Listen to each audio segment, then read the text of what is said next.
Perang di Ukraina semakin kompleks setelah Rusia meluncurkan rudal hipersonik baru yang dikenal sebagai Oreshnik pada 21 November 2024. Ini adalah pertama kalinya Rusia menggunakan rudal balistik antarbenua, ICBM, dalam konflik ini, yang menandai peningkatan signifikan dalam eskalasi militer antara kedua negara. Latar belakang peluncuran rudal. Rusia mengklaim bahwa peluncuran rudal Oreshnik dilakukan sebagai respons terhadap penggunaan rudal jarak jauh oleh Ukraina yang dipasok oleh Barat, termasuk AS dan Inggris. Dalam pernyataan resmi, Presiden Vladimir Putin menyebutkan bahwa rudal ini dapat melaju dengan kecepatan 10 kali lipat kecepatan suara, membuatnya sulit untuk dicegat oleh sistem pertahanan udara yang ada. Detail tentang rudal Oreshnik.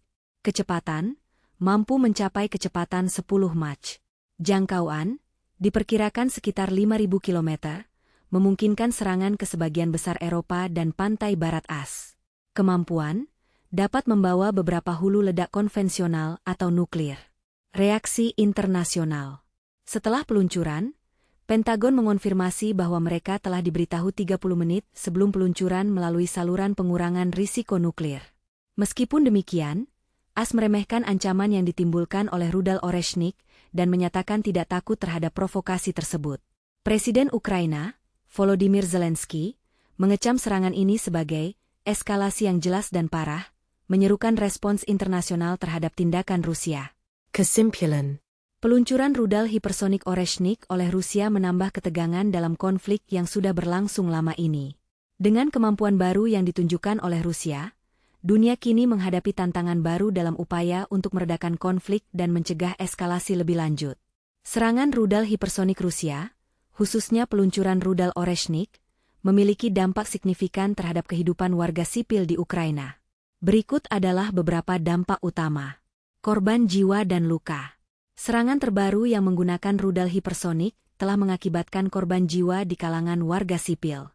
Dalam serangan yang terjadi di Dnipro, dilaporkan bahwa jumlah korban tewas mencapai 5 orang dan sekitar 92 lainnya mengalami luka-luka. Serangan ini menunjukkan bahwa meskipun rudal tersebut ditargetkan pada infrastruktur militer, warga sipil tetap menjadi korban.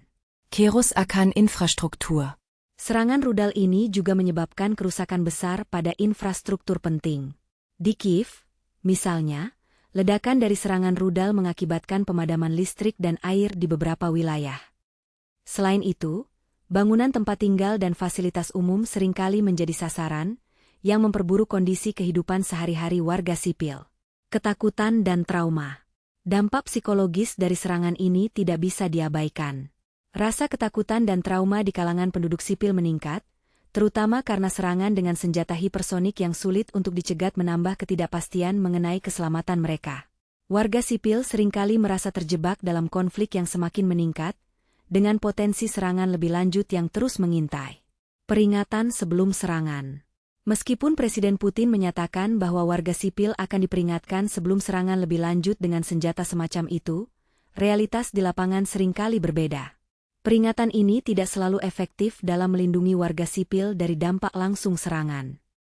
Hal ini menimbulkan pertanyaan tentang sejauh mana langkah-langkah perlindungan dapat diandalkan dalam situasi perang yang terus berkembang. Kesimpulan. Secara keseluruhan, penggunaan rudal hipersonik oleh Rusia dalam konflik ini menambah lapisan kompleksitas dan bahaya bagi kehidupan warga sipil di Ukraina. Dengan meningkatnya jumlah korban jiwa, kerusakan infrastruktur, dan dampak psikologis yang mendalam, jelas bahwa konflik ini tidak hanya mempengaruhi aspek militer tetapi juga kehidupan sehari-hari masyarakat sipil yang terjebak dalam pertempuran. Reaksi internasional terhadap peluncuran rudal hipersonik Rusia, terutama rudal Oreshnik, telah menunjukkan kekhawatiran yang mendalam mengenai eskalasi konflik di Ukraina. Berikut adalah beberapa poin kunci mengenai respons dari berbagai pihak. Reaksi Ukraina. Presiden Volodymyr Zelensky mengecam peluncuran rudal tersebut sebagai eskalasi yang jelas dan parah dalam perang. Ia menekankan bahwa penggunaan rudal balistik oleh Rusia menunjukkan ketidakminatan Moskow untuk mencapai perdamaian dan menyerukan kecaman dari komunitas internasional. Reaksi Amerika Serikat. Pemerintah AS, melalui juru bicara Gedung Putih, menyatakan bahwa Rusia harus disalahkan atas meningkatnya ketegangan di Ukraina. Mereka menegaskan bahwa eskalasi ini berasal dari tindakan Rusia dan berjanji untuk terus mendukung Ukraina dengan bantuan militer. Pentagon juga mengonfirmasi bahwa mereka telah diberitahu tentang peluncuran rudal melalui saluran pengurangan risiko nuklir, meskipun mereka meremehkan dampak dari penggunaan rudal hipersonik dalam konteks perang. Punto reaksi NATO. NATO menegaskan bahwa penggunaan rudal hipersonik oleh Rusia tidak akan mengubah arah dukungan aliansi terhadap Ukraina. Juru bicara NATO menyebut peluncuran tersebut sebagai contoh lain dari serangan Rusia terhadap kota-kota Ukraina dan menegaskan komitmen mereka untuk mendukung Kiev. Peringatan dari Rusia. Presiden Vladimir Putin mengklaim bahwa serangan tersebut merupakan respons terhadap izin yang diberikan oleh AS dan Inggris kepada Ukraina untuk menggunakan senjata jarak jauh. Ia memperingatkan bahwa Rusia siap untuk menyerang negara-negara yang terlibat dalam konflik ini, menunjukkan bahwa situasi dapat berkembang menjadi lebih global. Kesimpulan. Secara keseluruhan, peluncuran rudal hipersonik oleh Rusia telah memicu reaksi keras dari Ukraina dan dukungan yang lebih kuat dari AS serta NATO terhadap Kiev. Meskipun ada upaya untuk meredakan ketegangan melalui komunikasi, peningkatan kemampuan militer Rusia menambah kompleksitas dan kekhawatiran internasional mengenai potensi eskalasi lebih lanjut dalam konflik ini. Rudal hipersonik, Oreshnik, yang diluncurkan oleh Rusia memiliki beberapa keunggulan utama dibandingkan dengan rudal lainnya. Berikut adalah beberapa aspek yang menonjol. Kecepatan dan ketidakmampuan dicegat. Kecepatan tinggi, Oreshnik mampu melaju dengan kecepatan hingga 10 Mach, yaitu 10 kali kecepatan suara. Kecepatan ini membuatnya sangat sulit untuk dicegat oleh sistem pertahanan udara yang ada saat ini, memberikan keuntungan strategis dalam menyerang target dengan cepat dan efektif. Jangkauan luas. Jangkauan serangan, rudal ini memiliki jangkauan sekitar 5.000 hingga 5.500 km, yang memungkinkan Rusia untuk menyerang sebagian besar wilayah Eropa dan pantai barat Amerika Serikat tanpa perlu mendekati perbatasan negara-negara tersebut. Ini memberikan fleksibilitas dalam strategi penyerangan. Kemampuan membawa banyak hulu ledak. Multi-hulu ledak. Oreshnik dapat membawa antara 6 hingga 8 hulu ledak, baik konvensional maupun nuklir. Ini berarti satu peluncuran dapat menargetkan beberapa lokasi secara bersamaan, meningkatkan potensi kerusakan yang dapat ditimbulkan dalam satu serangan. Desain adaptif. Basis desain yang kuat, rudal ini didasarkan pada desain RS-26 Rubez, sebuah rudal balistik antar benua, ICBM, yang telah dimodifikasi untuk memenuhi kebutuhan operasional saat ini.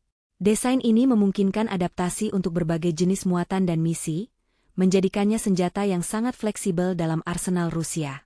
Potensi penggunaan nuklir. Kemampuan nuklir, Oreshnik memiliki potensi untuk dimodifikasi menjadi versi nuklir, memberikan Rusia opsi untuk meningkatkan daya hancur serangannya jika diperlukan. Ini menambah dimensi baru dalam strategi pertahanan dan penyerangan Rusia di medan perang. Kesimpulan.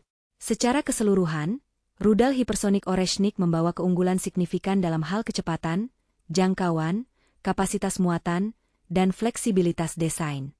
Kemampuan ini membuatnya menjadi alat yang sangat berbahaya dalam konflik modern, terutama dalam konteks ketegangan yang terus meningkat di Ukraina.